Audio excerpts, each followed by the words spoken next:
lance dans une nouvelle année. Il y a, Rudy l'a déjà dit, on s'investit dans nos enfants. On a récolté, on a fait une vente des gâteaux la semaine passée. Parce qu'on a chaque année un camp énergie. C'est un camp où on a vraiment un temps à part, des moniteurs de jeux, des ateliers et des prédications particuliers pour nos enfants. Enfants et ados, on a des témoignages extraordinaires d'il y a 2 ans où les enfants ils ont vraiment rencontré Jésus. Les enfants ils étaient vraiment touchés par l'amour de Jésus. Ce n'est pas la religion de mes parents, mais c'est devenu quelque chose de personnel. Et c'est la chose pour laquelle moi je suis là aujourd'hui, pas à cause de la foi et la religion de mes parents, mais parce que j'ai rencontré Jésus-Christ personnellement. Et c'est ça ce qu'on veut vivre dans l'Église. On veut s'investir dans notre prochaine génération, qu'ils peuvent avoir une rencontre individuelle, qu'ils peuvent développer leur foi en Christ. Et du coup, on a récolté, on a vendu des gâteaux, on a récolté 166 € sur le campus Marseille. Et c'est juste extraordinaire quand on peut dire à un enfant, franchement, on a fait tout ça, que toi tu peux vivre un moment extraordinaire. Que tu peux t'éclater, il y a des jeux, il y a des animateurs. D'ailleurs, si vous êtes parents, vous n'êtes pas encore au courant ou vos enfants ne sont pas inscrits, on vous donne juste au point info après une fly où toutes les informations, camp, énergie, c'est un camp pour nos enfants. Maintenant, on ferme la pub et on commence à prêcher. Amen. Yes. Aux États-Unis, nous avons 5% de la population mondiale qui sont situés aux États-Unis. Mais vous savez quoi? Aux États-Unis, on a 5% de la population mondiale, mais on a 25% de tous ces prisonniers dans le monde entier sont situés aux États-Unis. Ça veut dire 5% de la population, mais 25% des prisonniers sont aux États-Unis. En comparaison, il y a 20 ans, il a investi 21% plus dans l'éducation académique. Et aujourd'hui, les prisonniers, ils ont augmenté de 127%. Ça veut dire aux États-Unis aujourd'hui, le taux de criminalité, après, je ne sais pas les chiffres exacts de la France, mais on voit un développement à peu près pareil dans le monde entier. On a de plus en plus des criminels ou des prisons, on n'arrive pas de les agrandir. Autant de crimes on fait. Pourquoi il y a autant de crimes? Parce qu'on vit dans un monde séparé de Dieu. Parce qu'on vit dans un monde où chacun regarde sur soi, chacun a un égoïsme, chacun cherche l'amour mais ne le trouve pas. Et du coup, il y a la haine qui se produit, du coup, il y a la jalousie qui se produit, du coup, il y a le mensonge qui s'installe, et du coup, il y a des cœurs durs, des blessures, la trahison, la dépression. Et ça fait que mon cœur est en colère envers d'autres personnes. Et du coup, le crime, il augmente année après année. Et on peut même voir aux États-Unis, 1 an dans une université à Princeton University, ça coûte $35 000. Alors tu veux étudier à l'université, tu dépenses à peu près $37 000. Un détenu coûte $44 000. Du coup, faire 1 an des études ou être prisonnier 1 an, ça coûte plus cher d'être prisonnier que de faire des études. En Floride, un place moyen dans une école coûte 7 400 US $. Un détenu coûte 48 200 US $ par an. Ça veut dire si on aura seulement 4 détenus de moins, on pourrait financer 25 élèves plus profs. Imaginez-vous, 4 détenus de moins et tu peux financer toute une école avec tes professeurs pendant 1 an. Pourquoi je vous raconte tout ça? Tu dis, je suis dans une église et tu me parles de prison, de détenus. Franchement, ce n'est pas la joie ce matin. Pourquoi je vous raconte tout ça? Parce qu'on investit de plus en plus dans le développement et dans les prisons que dans l'éducation, que dans une prochaine génération, pour éviter qu'il y ait une dérive à un certain âge. Aujourd'hui, on investit en termes de finances, temps et politique beaucoup plus dans le développement, l'expansion des prisons que dans l'éducation de nos enfants. Et j'aimerais bien mettre le point sur l'investissement et la responsabilité que nous avons de transmettre quelque chose à notre prochaine génération. Il y a une histoire dans la Bible en Juge 2. Juge 2, c'est dans l'Ancien Testament, Premier Testament dans la Bible. Juge 2, 6 à 15. Je vais vous le lire. Vous pouvez ouvrir vos Bibles avec votre application YouVersion ou autre si vous avez installé. Si ce n'est pas encore installé, on vous pardonne. Sincèrement, on vous pardonne. Alors, Juge 2, 6, 15. Après que Josué a renvoyé le peuple, chacun retourne sur la part de terre qui est à lui. Ils prennent ainsi possession du pays. Les Israélites ont servi le Seigneur pendant toute la vie de Josué. Ils ont continué aussi après sa mort, pendant toute la vie des anciens qui ont vu les grandes actions du Seigneur en faveur du peuple d'Israël. Josué, fils de Nun et serviteur du Seigneur, meurt. Il a 110 ans. Bravo. On l'enterre dans la propriété qu'il a reçue à Timnath-Hérez, dans la région montagneuse d'Éphraïm, au nord du mont Gar. Ensuite, les gens de sa génération vont rejoindre leurs ancêtres. La nouvelle génération qui vient après eux ne connaît pas le Seigneur, ni ses actions en faveur du peuple d'Israël. Les Israélites font ce qui est mal aux yeux du Seigneur. Ils adorent les Baals. Les Baals, c'est d'autres dieux et n'ont rien à voir avec le Dieu que le peuple Israël a adoré.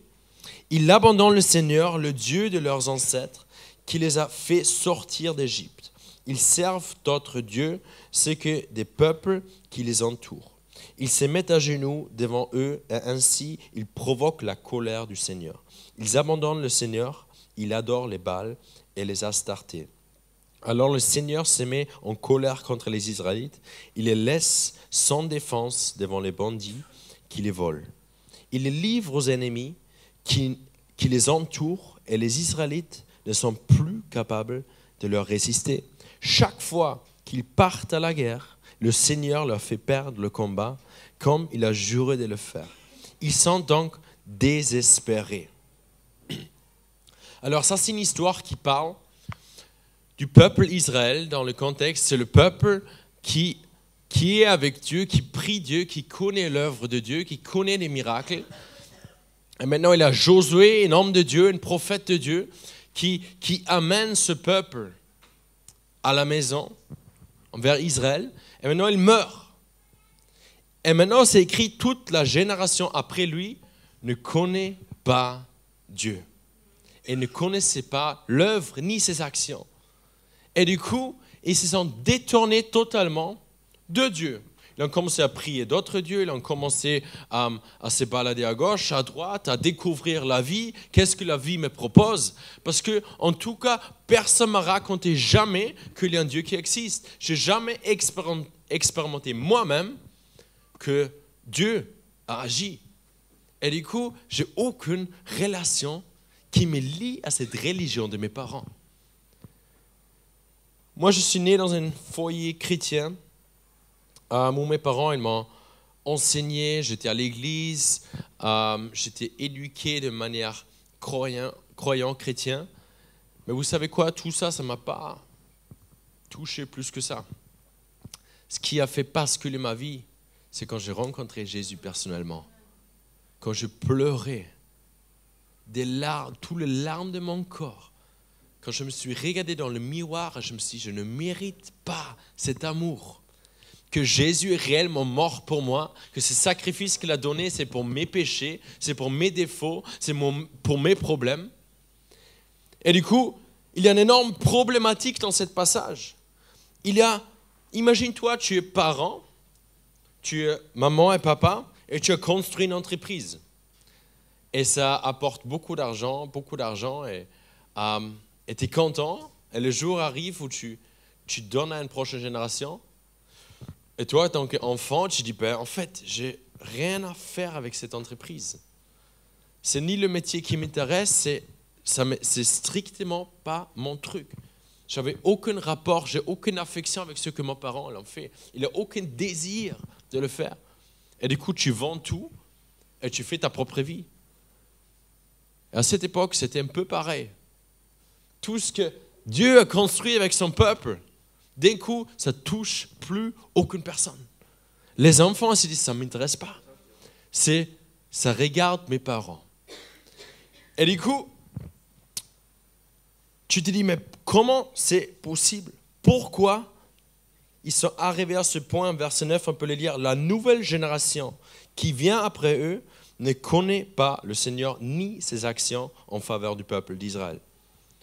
Ma fille a 3 ans et aujourd'hui, si tu lui donnes mon portable ou si tu lui donnes une banane, avec tous les deux, elle sera capable de le prendre dans l'oreille et de dire « Oui, bonjour. Il y a quelqu'un? Allô? Papa ?» Elle ne connaît pas à 100% le fonctionnement et la différence. S'il y a 3 ans, elle connaît la différence entre mon portable et une banane. Ne vous inquiétez pas. Mais on a des portables qui s'ouvrent, c'est des portables de jeu. Et pour elle, c'est un vrai portable. Pour elle, elle a l'impression qu'elle peut téléphoner avec papa. Et en plus, on fait semblant. On fait genre, ça fonctionne vraiment. Mais ça ne fonctionne pas. On doit l'expliquer quand elle est un peu plus âgée. Et du coup, on fait semblant. Elle ne connaît pas à 100% la différence. Elle se dit, ben ça, on dirait que c'est un portable. On dirait que ça fonctionne. Mais ce n'est pas du tout vrai. Et c'est exactement la même chose avec cette histoire-là. Les enfants, ils ne connaissaient pas le vrai Dieu. Et du coup, tu te tournes vers quelque chose qui est semblant, qui est semblable à ça. Mais tu ne connais pas le vrai, du coup, tu ne connais pas le faux. Vu que tu ne connais pas le vrai, tu ne connais pas à 100% est-ce que c'est vrai ou c'est pas vrai. Quand tu t'achètes tes chaussures et tu ne connais pas le vrai symbole de Nike, et du coup, tu as un trait qui part dans tous les sens, et tu te dis, on dirait que c'est Nike. Pour 13 €.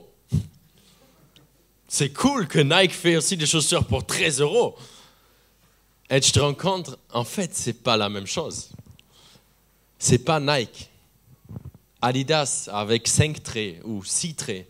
Et je dis franchement, 3 traits ou 5 traits, Adidas est génial. Mais en fait, quand tu ne connais pas l'original, tu ne connais pas le fake. Quand tu n'as jamais expérimenté Dieu, tu peux te tourner vers beaucoup de choses et tu penses que c'est l'amour. Et tu penses que c'est ça l'affection que Dieu veut donner. Et du coup, tu as des relations sexuelles, tu dis c'est ça l'amour. Et du coup, tu rentres dans des amitiés, tu fais tout pour ne pas perdre ces amitiés. Et tu dis c'est ça le vrai amour. Et du coup, tu rencontres un partenaire et tu dis c'est ça le vrai amour. Jusqu'au moment où tu es déçu. Parce que tu es blessé et tu te rends compte, en fait, ce n'est pas ça le vrai amour. Parce que tu ne connais pas l'original. Parce que tu n'as peut-être jamais rencontré, c'est franglais, rencontré le vrai amour. Et à cette époque-là, il y a un grand problème. Vous savez quel était le problème dans cette époque-là? Quel était le problème dans cette histoire qu'on vient de lire? Le problème n'était pas la génération qui ne connaissait pas Dieu. C'est le résultat de quelque chose. Le grand problème dans cette histoire-là, c'est le peuple qui aimait Dieu, mais qui n'a jamais transmis à une prochaine génération. C'est ça la grande problématique. On ne peut pas leur dire, franchement, maintenant, vous vous détournez de Dieu, vous adorez d'autres dieux. C'est le résultat de quelque chose. On ne peut pas leur rapprocher ça. Parce que la Bible me dit qu'ils n'ont ni entendu, ni vu les actions de Dieu. On pense, ça c'est un vrai problème. Mais le vrai problème est toute une génération qui connaît Dieu, mais qui était tellement préoccupée avec moi et mon Dieu, moi et mon Dieu, moi et mon Dieu, moi et mes problèmes envers Dieu, et Dieu envers mes problèmes, que moi va bien, que mon âme va bien, mon corps va bien, que je oublie royalement de le transmettre à une prochaine génération. Et du coup, on pense que la problématique est le monde de la prochaine génération est si mauvais.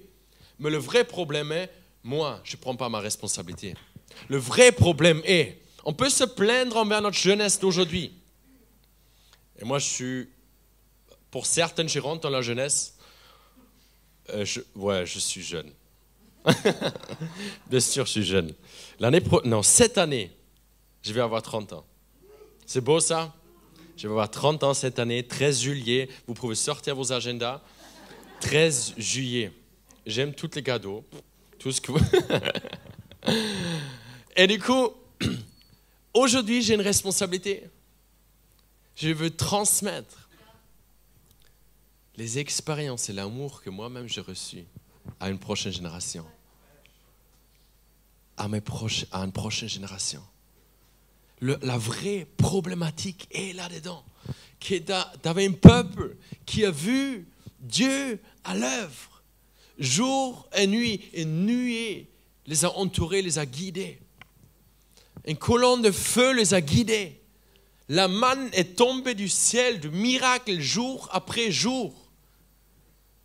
Mais tellement préoccupé avec mes propres problèmes, avec ceux qui pourraient avoir encore, avec franchement, j'aime plus la manne, chaque fois la même chose.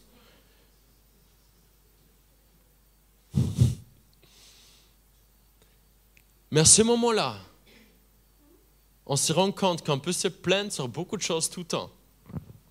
Parce que la vie amène des problèmes. Si tu veux ou pas, la vie amène des problèmes et les difficultés. Personne ne peut me dire, franchement, la vie, je la gère, mais facilement, quoi. Si c'est l'argent, ma relation, mes tentations, c'est easy. Non, de temps en temps, on affronte des problèmes. Si tu n'as jamais vécu ça, peut-être ça arrive encore. De plus que tu grandis dans la vie, ça peut amener des problèmes. Et du coup, qu'est-ce que ça fait? Les problèmes font que mon regard se concentre sur moi et j'oublie la prochaine génération. Et c'est exactement ça ce qui s'est passé là. Il y a un peuple qui a aimé Dieu, qui a adoré Dieu, qui a loué Dieu, qui a vécu de miracles magnifiques. Mais vous savez quoi, dans l'église, toi et moi, nous avons une responsabilité. C'est les enfants qui sont derrière dans cette salle, qui sont là derrière dans cette salle, qui sont pour les camps énergie, on veut qu'ils grandissent, que ce n'est pas ma foi, ce n'est pas ma religion. Je veux qu'ils rencontrent Jésus-Christ personnellement, qu'ils peuvent vivre la vraie vie, qu'ils peuvent connaître la vraie amour que Jésus a donné pour eux à la croix. C'est notre responsabilité. Moi, je dois faire attention à comment je parle, je dois veiller sur la relation que j'ai avec mon Dieu parce que je veux influencer une prochaine génération. C'est ça notre devoir. Et aujourd'hui, le défi qui est là, la problématique, comme j'ai déjà dit, c'est nous. Ce n'est pas la jeunesse perdue. La jeunesse, franchement, ils sont tout le temps sur leur portable. Ils sont tout le temps en train de faire n'importe quoi, ou la jeunesse, ils dérivent totalement. Ok, mais quel est le rôle que nous, on peut jouer là-dedans? Quel est le rôle que nous, on peut jouer là-dedans? tant que parent, tant qu'exemple, tant qu'adulte, tant qu'être humain, qu'est-ce qu'on peut transmettre? Et je sais que ce n'est pas toujours facile. Je vis bien, du coup, automatiquement, une prochaine génération vit bien parce qu'ils voient en moi un exemple. Non, c'est des sacrifices. C'est une consécration. Et du coup, moi, je veux grandir, que d'autres peuvent grandir. Moi, je veux avoir une bonne relation avec Dieu, que mes enfants me voient prier, que mes enfants peuvent prier avec moi. Chaque soir, on lit la Bible ensemble. Alors maintenant, ils commencent à choisir d'autres livres. On doit revenir un peu vers la Bible. Et c'est rigolo quand tes enfants ils connaissent des histoires de la Bible. Et je dis franchement, moi, à ton âge, je ne le connaissais pas. Et du coup, ça commence à apprendre. La seule raison pourquoi je veux que mes enfants commencent à lire à l'école, c'est qu'ils peuvent lire la Bible un jour, qu'ils peuvent voir eux-mêmes. C'est bien pour d'autres raisons aussi de pouvoir lire, mais qu'ils peuvent découvrir, qu'ils peuvent se nourrir avec ça. Ce n'est pas un livre ennuyant, ce n'est pas un livre qui est plus actuel. C'est un livre percutant, c'est un livre tranchant, c'est un livre qui amène la vie, parce que ça parle de Jésus. Et aujourd'hui, on voit dans cette histoire que ces enfants, entre guillemets, dans l'histoire que je viens de lire, c'était comme des enfants nés dans une famille chrétienne. Mes parents sont croyants. Mes parents vivent des miracles. Mes parents, ils étaient à EPP Junior. Non, pas mes parents. Moi, j'étais à EPP Junior. J'ai vécu toutes ces choses. J'étais même à un camp énergie. Mais c'était des programmes pour moi. J'avais jamais une rencontre personnelle. Et si tu ne sais pas quoi prier dans ta semaine ou dans tes journées, prie pour notre prochaine génération. Prie pour nos enfants. Parce que c'est tellement précieux qu'après notre mort, ça ne se termine pas. Que mes enfants sont plus grands que moi. Et du coup, nous avons cette responsabilité qu'on ne peut pas mettre de côté. Vous savez quel est le commandement le plus grand que la Bible nous donne? Écoute Israël. Ouais. Shama Israël.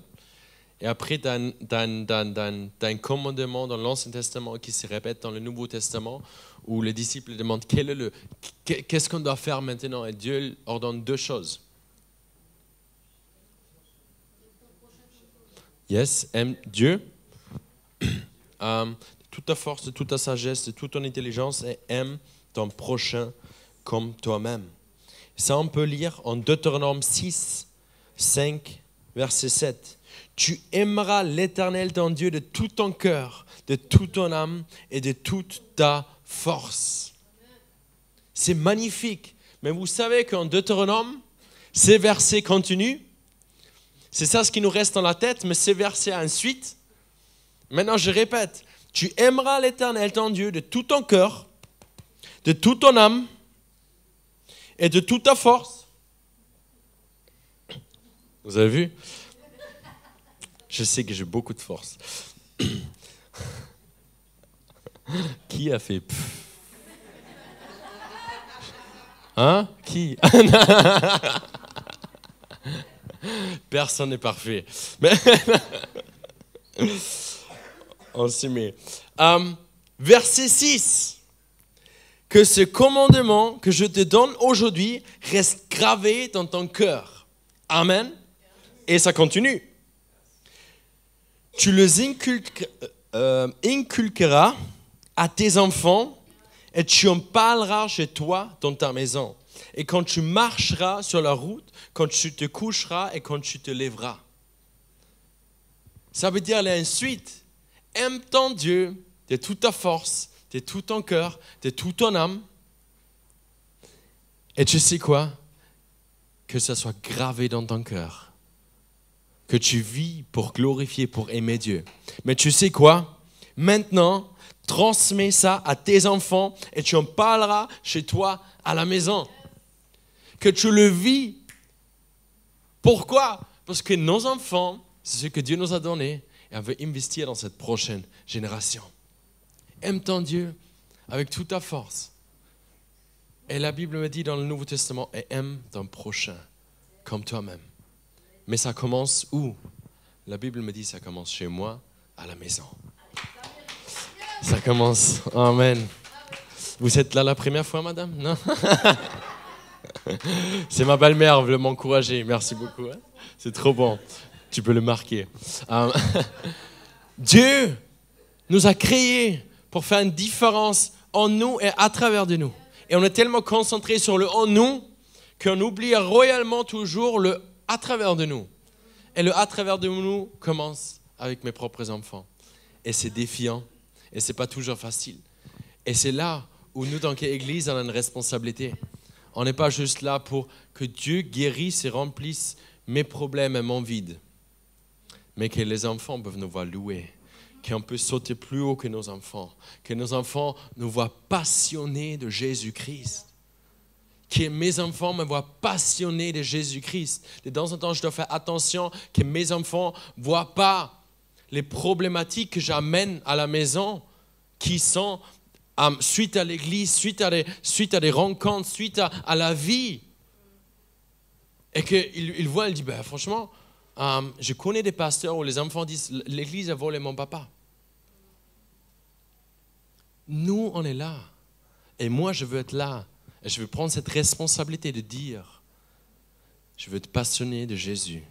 Que mes enfants me voient passionné de Jésus et rien d'autre. Parce que c'est le sauveur de ma vie, parce qu'il m'a pardonné mes péchés. Et toute autre chose, c'est un mensonge. Toute autre chose que je peux leur transmettre, que Jésus, c'est un fardeau, que c'est lourd. C'est des problèmes qui amènent ça. Joël 1-3. Racontez-le à vos enfants, qu'eux-mêmes le racontent à leurs propres enfants, qui eux le transmettent à leurs propres enfants. Transmets-le à tes enfants, que eux un jour ils peuvent le raconter à leurs enfants, que eux ils peuvent le raconter à leurs enfants, que eux ils peuvent le raconter à leurs enfants. Et j'ai commencé avec l'histoire des détenus. Imagine-toi, on commence beaucoup plus de mettre notre focus sur l'éducation à nos enfants. Je crois l'histoire avec les détenus peut se régler en s'investissant dans nos enfants. Et en plus, que nous, tant que chrétiens, prenons notre rôle. Parce que la destruction, le mensonge et la mort viennent d'une séparation avec Dieu. Mais si on peut être une influence dans notre société, et si on peut amener nos enfants vers Christ, il y a l'amour qui s'installe. Aujourd'hui, les enfants et les êtres humains, ils cherchent de l'amour. Et ils cherchent. C'est comme si tu cherches ton portable et tout ce que tu trouves, c'est ton portable de jouet, de plastique. Et tu dis, franchement, chaque fois j'essaye, mais ça ne marche pas. Tu cherches l'amour et tu fais la fête et tu prends la drogue et tu crées un cercle d'amis et tu fais certaines choses et tu dis, franchement, ça ne comble pas ce vide. Pourquoi? Parce que tu n'as jamais rencontré le vrai. Parce que tu n'as jamais vraiment téléphoné avec un vrai portable. C'est une comparaison bizarre. Mais je vous laisse avec ça. À vous de développer. Quand tu ne connais pas le vrai, tu n'arrives pas à distinguer le faux.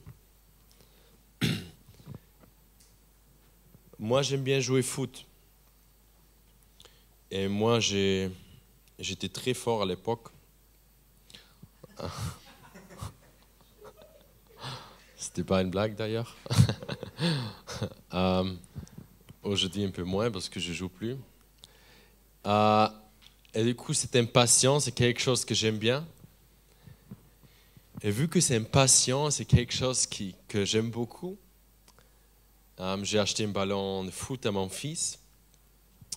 Et j'ai une joie de jouer au foot avec mon fils parce que c'est impatient.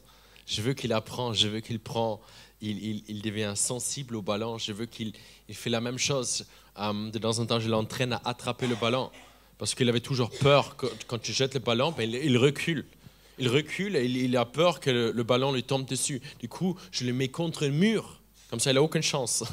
Je l'ai mis contre un mur parce que je dis, la peur est dans la tête. Ne recule pas. Oui, papa. Et du coup, c'était pas autrement possible. Et du coup, chaque fois, il a reculé et du coup, il n'a pas attrapé le ballon. Il était capable, mais la peur était plus forte. Du coup, je l'ai mis contre un mur et je dis, maintenant, tu attrapes. Qu'est-ce qui s'est passé? Il a reculé, mais ça n'a pas marché. Et du coup, il a attrapé le ballon. Et du coup, la peur l'a empêché d'amener ses capacités dans le visible. Et du coup, c'est une passion que je transmets à mon fils parce que c'est quelque chose que moi j'aime beaucoup. C'est quelque chose qui me passionne moi. Et du coup, je veux jouer foot avec mon fils. Je ne dis pas à mon voisin, franchement, c'est une passion pour moi, mais tu peux apprendre toi, mon fils, de jouer foot. Non, c'est moi. C'est moi le papa. C'est ma passion, je veux le transmettre, c'est mon enfant. Combien de plus avec Jésus? Est-ce que Jésus nous passionne autant que de temps en temps, les pères, ils se glorifient à travers de leurs enfants. Hein. Moi, je n'étais pas professionnel de foot, mais en toi, je vais m'investir que peut-être un jour, toi, tu vas l'être. C'est une passion et on veut transmettre quelque chose. Mais avec Jésus, de temps en temps, on fait l'envers. Est-ce que c'est moins important? C'est la chose la plus importante. C'est la chose qui amène la vie éternelle. C'est la chose qui nous parle en tout péché. C'est la chose qui comble le vide dans notre cœur. Jésus-Christ. Est-ce que ça nous passionne encore aujourd'hui de se dire, ça me passionne tellement que je veux prier avec mes enfants, que je veux les transmettre, que j'achète 15 Bibles d'enfants parce qu'ils sont tous magnifiques, les dessins sont différents, on va les lire ensemble, on va prier ensemble, on va louer Dieu chaque midi, on va prier ensemble. Maintenant, ma fille, elle commence à prier, elle dit merci Jésus pour ce bon repas, amen. Et c'est magnifique et c'est juste beau qu'un enfant commence à prier. Et hier soir, on a regardé encore une vidéo où pour la fête des mères, on a tourné. Et je dis quelque chose de gentil pour maman. Et ma fille elle est là, elle dit merci Jésus, amen. Et je dis non, pas pour Jésus maintenant, mais pour maman. C'est tellement en elle qu'elle parle de Jésus et envers Jésus, que même s'il doit parler de maman, ben elle parle à Jésus. C'est pas beau ça? Pourquoi? Parce qu'on veut transmettre une passion. Le problème dans cette histoire, ce n'était pas une génération perdue. Le problème était une génération sauvée qui a oublié de transmettre. Une génération amoureux de Dieu, mais seulement envers Dieu et pas notre prochaine génération.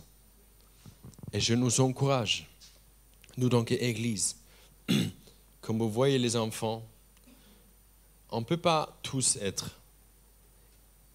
Je connais, pas tout le monde est toujours fan des enfants, ça fait du bruit, ça fait pas ce qu'on veut de temps en temps.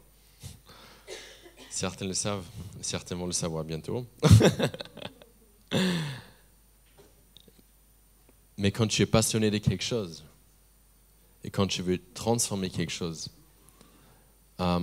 transmets cette passion que tu as de Jésus envers une prochaine génération. Et on a EPP Junior, on a des animateurs extraordinaires. Vous savez que ce n'est pas une animation à part que les parents sont tranquilles, mais ça c'est quelque chose de précieux où on veut s'aimer des graines dans leur cœur. Parce qu'à l'école, ils sont confrontés à des mensonges, à l'école, ils sont confrontés à des méchancetés. T'es pas beau, t'es moche, t'es pas fort, t'es pas capable. Si tu réussis pas ce test-là ou cet examen-là, ben tu es un raté. Tu es pas fort, tu es pas fait pour cette société. Il y a la culpabilité, il y a la comparaison, il y a des mensonges, il y a des trahisons. Il est plus mon ami, il s'en pleure. Et je dis ben c'est pas grave s'il est plus ton ami. Moi je reste toujours ton ami et Jésus aussi. Oui mais je veux que lui il est mon ami. Je dis ben demain il va être ton ami, tu verras, ça se pardonne vite en fait. Mon fils, il est déjà sorti en colère ou en pleurs parce que lui, il a dit, il n'est plus mon ami. Et ils sont confrontés à ça, et on peut leur transmettre quelque chose. Parce que leurs cœurs sont fragiles. Et je veux nous encourager dans l'église, peut-être l'équipe de l'ange peut déjà venir. Je veux sensibiliser ton regard. Je ne le dis pas juste en tant que jeune pasteur que lui-même, il a des enfants, mais je t'apporte ça de la Bible, que souvent, on enlève notre responsabilité. De dire, j'ai autant et assez de problèmes que je ne peux pas m'occuper de l'autre. Et la Bible me dit, allez-y, faites des disciples dans le monde entier. Ce n'est pas écrit, allez-y les pasteurs, allez-y les personnes qui ont fait formation 1, 2 et 3. Allez-y les personnes qui prêchent sur les scènes. Allez-y les personnes qui sont responsables dans des œuvres ecclésiales. Non, c'est écrit, allez-y vers le monde entier, ou tous. Si tu aimes Jésus, si Jésus est ta passion, il t'a pardonné des péchés, tu peux le transmettre à d'autres. Tu peux être cet exemple pour d'autres. Comment tu pries, comment tu parles, notre langage, notre comportement. Et nous, donc, Église, on a un rôle à jouer là-dedans. De dire, ok, si on peut les encourager, de les envoyer envers cette camp énergie, c'est génial. Mais vous savez quoi, c'est que 3 jours. Tout le reste du temps, ils sont avec leurs parents. Ils sont avec l'école. Et j'avais vraiment fortement à cœur parce que c'est un sujet tellement important. Et peut-être ça ne te touche pas du tout aujourd'hui parce que tu es là, tu te dis, ben, j'ai pas d'enfants et je ne connais pas les enfants de Bébé Junior. Mais c'est un principe biblique qu'on doit transmettre quelque chose à une prochaine génération. Si tu as des enfants ou pas. C'est notre responsabilité, en tant que chrétiens, de partager, vivre et de partager notre foi. Peut-être on peut se lever ensemble, donc Église. Et j'avais à cœur à tous les parents, peut-être dans cette salle-ci,